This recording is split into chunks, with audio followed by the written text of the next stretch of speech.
c'est Hightech. Aujourd'hui je vais vous présenter le Zoom H5. 2 enregistreurs à la suite, qu'est-ce qui se passe? Et bah tout simplement j'ai envie de le faire, je fais ce que je veux, c'est ma chaîne YouTube. Ta gueule, ta gueule, ta gueule, ta gueule. Alors le Zoom H5 c'est un enregistreur exactement comme le Zoom H1, sauf qu'il est en beaucoup mieux. Et beaucoup plus cher. Donc comme j'ai dit, c'est un enregistreur beaucoup plus haut de gamme que le Zoom H1. Sur le Zoom H1 on était sur du assez bas de gamme, et sur le Zoom H5 on part quand même sur du assez haut de gamme. Et donc dans cette vidéo je vais vous présenter le Zoom H5.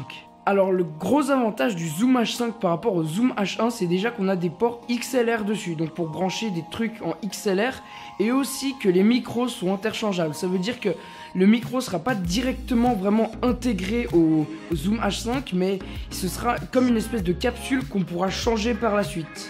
Mais évidemment quand vous achetez le Zoom H5, vous avez déjà la capsule fournie.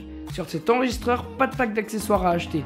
Presque tout ce qu'il y a dans le pack du Zoom H1 est fourni avec le Zoom H5. Donc ça, c'est plutôt bien. Alors dans la boîte, on aura l'enregistreur avec la capsule, plus une boîte en plastique et un filtre anti-pop. Il y a aussi une carte micro SD avec un adaptateur SD fourni, donc c'est une carte de 2 Go. Alors un avantage aussi du Zoom H5 par rapport au Zoom H1, c'est que comme je l'ai dit, il y a un adaptateur sur la carte SD qui est fourni avec, c'est pas pour rien, c'est parce qu'à la place d'avoir un port micro SD dessus, on a directement un port SD, donc c'est beaucoup plus pratique parce que les cartes SD de 1 ça coûte moins cher et de 2 leur vitesse de transfert est plus rapide.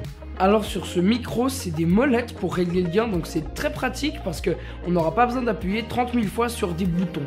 Donc c'est des micros en stéréo, je vous l'ai déjà expliqué dans ma dernière vidéo, la différence entre du stéréo et du cardioïde, je vous invite à la voir juste ici. Et donc le stéréo, comme je le dis, c'est pas le truc le plus adapté pour les vidéastes, mais je pense qu'on peut changer la capsule pour acheter une capsule cardioïde. Mais je trouve que pour un enregistreur, le meilleur choix ce serait d'acheter un micro externe comme le Rode VideoMic Craycut que vous pouvez voir ici, j'ai tout déréglé putain. Donc sur le côté gauche de l'enregistreur, on aura 2 prises out, donc une pour brancher directement à la caméra ou à l'autre périphérique que vous utilisez, n'importe lequel, un câble jack, donc comme ça va enregistrer direct depuis la caméra et pas besoin de faire de synchro, et une autre prise pour brancher des casques. On aura des boutons pour régler le volume du casque, et on aura une prise mini USB et le bouton pour éteindre. Sur le côté droit, on aura un port SD ainsi qu'un bouton menu, donc tout simplement pour afficher le menu, je vous apprends rien, une petite molette pour défiler dans le menu, et sur la capsule, on aura une prise pour y brancher un micro externe. Stop, j'ai aussi oublié de dire qu'il y avait une prise remote sur l'enregistreur pour y brancher une télécommande. Voilà, à partir de maintenant, vous pouvez m'insulter dans les commentaires. Allez, on reprend. Et sur le haut, on a la capsule, tout simplement.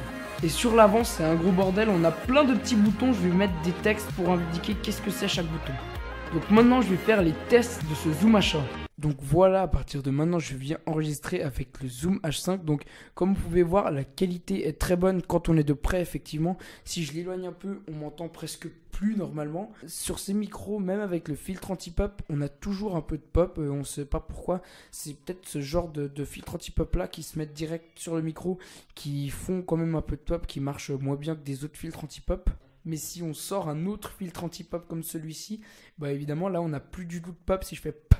Et donc comme vous pouvez le voir, la qualité de ce micro est vraiment bien. Si vous voulez comparer avec le Zoom H1, vous pouvez voir ma dernière vidéo, les tests à la fin, et vous pourrez comparer la qualité de ces deux micros. Alors comme je l'ai dit, on peut changer la capsule pour avoir du stéréo, pour avoir du cardioïde, du ultra cardioïde, comme vous voulez.